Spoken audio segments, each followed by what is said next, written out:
되는 것이 우리가 사실 한미연합군사훈련에 대해 가지고 연기를 하기로 결정한 것은 굉장히 큰 결단입니다. 왜냐하면 한미연합군 같은 경우에는 지휘관들이 계속 교체되기 때문에 매년 일정 시기에 지휘관들의 호흡을 맞추지 않으면은 전력을 100% 발휘하기 힘듭니다. 그걸 지금 연기하면서 어쨌든 평창에 조금이라도 화해 무드를 조성해보고자 하는 것이 대통령께서 한 어떤 신모 원료였는데 이 부분에 대해 가지고 북한은 전혀 지금 반응을 안 하고 비례 원칙으로 대응하지 않는 거 아니겠습니까? 지금 열병식이라는 게 뭡니까? 열병식이라는 거는 최신 무기를 과시하고 그를 통해 자신들의 무력을 과시하는 행동이기 때문에 이것이 과연 우리가 세운 대전제, 올림픽을 위해서는 평화무드를 조성해야 된다라는 것에 합치하는 행동인지 전혀 아니라고 볼 수 있거든요. 열병식이야말로 오히려 혼자 하는 건데 한미연합군사훈련이야 미국 일정도 고려해야 되는 거지만은 열병식은 원래 작년 보니까 4월 달에 했는데 늦추려면 4월에 하면 될 거 아닙니까? 그런데 2월 8일에 굳이 그걸 하겠다는 거는 대놓고 지금 우리 정부의 대응을 떠보겠다라는 것인데 아직까지 이게 알려진 지 이틀째인데 정부는 명확하게 여기다 항의하겠다는 듯이 아무 의사 표명이 없습니다. 왜 이런 시점에 북한 앞에만 서면 약해지는 것인지에 대해 가지고 국민들이 지금 묻고 있는 겁니다. 그런데 북한에 대해서 이제 비례 원칙을 당위적으로 요구는 할 수 있지만 북한이 애시당초 그런 집단이 아니라는 거 우리 잘 알고 있지 않습니까? 본인들은 어쨌든 핵무기를 저렇게 반대함에도 불구하고 전 세계의 저런 그 제재가 있음에도 불구하고 저렇게 핵무기를 만들어서 하는 이제 그런 행태를 가진 집단이다. 당위적으로 그런 얘기를 할 수 있지만 현실적으로 저것을 제재할 방법이 없다면 그럼 우리가 다시 한미군사훈련을 통해서 평창올림픽 기간에 군사적 긴장을 또 조성해야 하느냐 이런 문제는 아닌 것 같고요.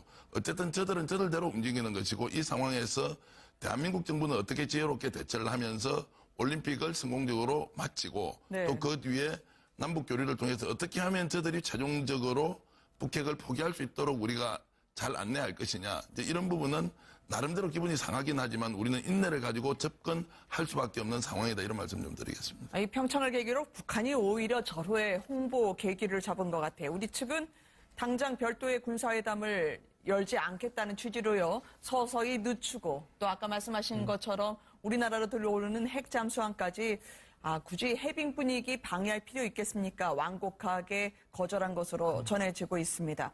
평창올림픽 북한 참가 의지를 밝히면서요. 외신들이 좀 곱지 않은 목소리를 내고 있는 것 같고요. 그럼에도 우리는 이번 기회를 잘 살려서 어쨌든 비핵화까지 가야 될 것 같습니다. 북한 한국의 국제사회 대북 제재에서 약한 고리라고 생각했기 때문에 결국 평창 이후의 심판의 시각이라고 하는 미국 측 입장을 저희가 볼 수가 있는데요. 국내 문제가 또 이게 만만치가 않네요. 아이스하키 단일팀 어머니의 편지까지 떠오르던데 말이죠.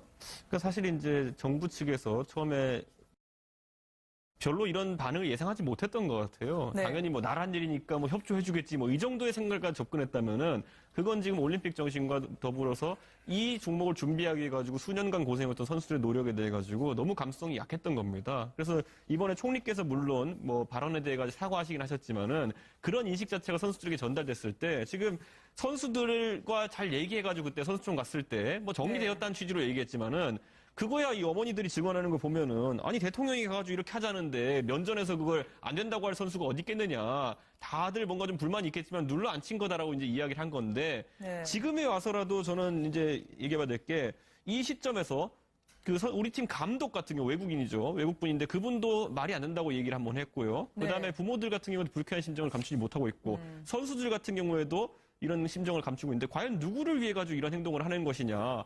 지금 당장 우리 2030 세대 같은 경우에 지난 탄핵 열풍 속에서 그들이 적극적으로 참여했던 건 뭐냐면은 그들이 보수 요소도 아니고 진보 요소도 아니고 우리 사회의 불공정함을 탓하면서 정유라 씨의 뭐 입학이라든지 이런 걸 보면서 먼저 불타올랐던 것이 지금 그 2030들의 마음이 똑같이 이 지금 아이스하키 선수들의 어쨌든 노력에 보상받지 못하는 것에 대해 가지고 똑같이 지금 밑에서 내재된 어떤 불꽃이 타오르고 있습니다. 그렇다면 정부는 이걸 심각하게 받아들이고 왜 모든 것을 항상 북한 입장에서 생각하느냐. 사람이 먼저다라고 했는데 지금 이 사안만 놓고 보면요.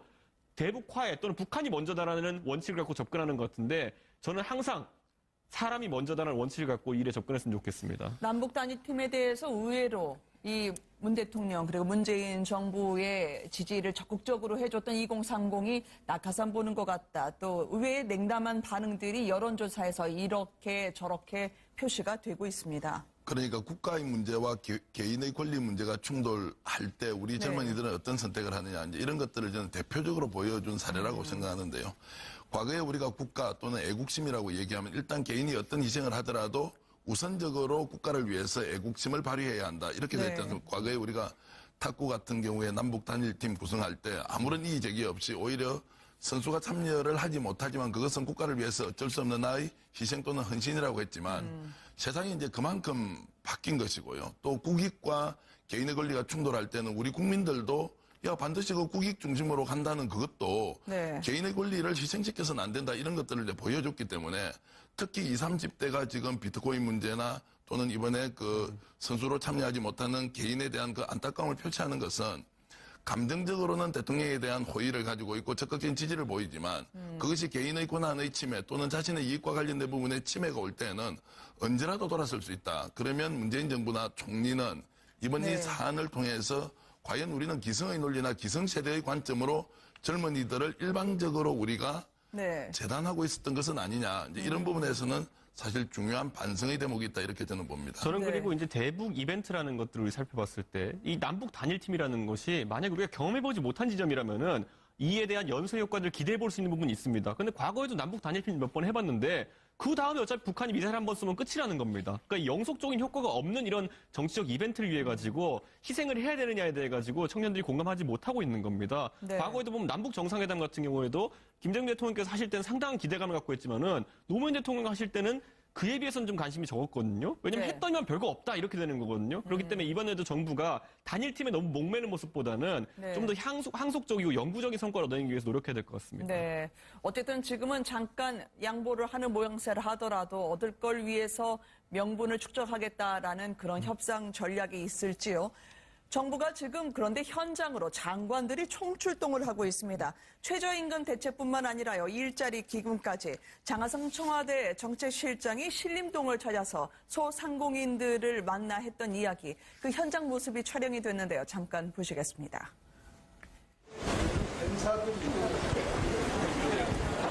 그러면 집사라고. 아니, 농담으로 아니, 집사라고. 좀 둘이서 먹는 거니까. 제가 아이스팩에 넣어드리겠습니다. 아미는 못 사고. 제가 이제 오는 거 아시죠? 네.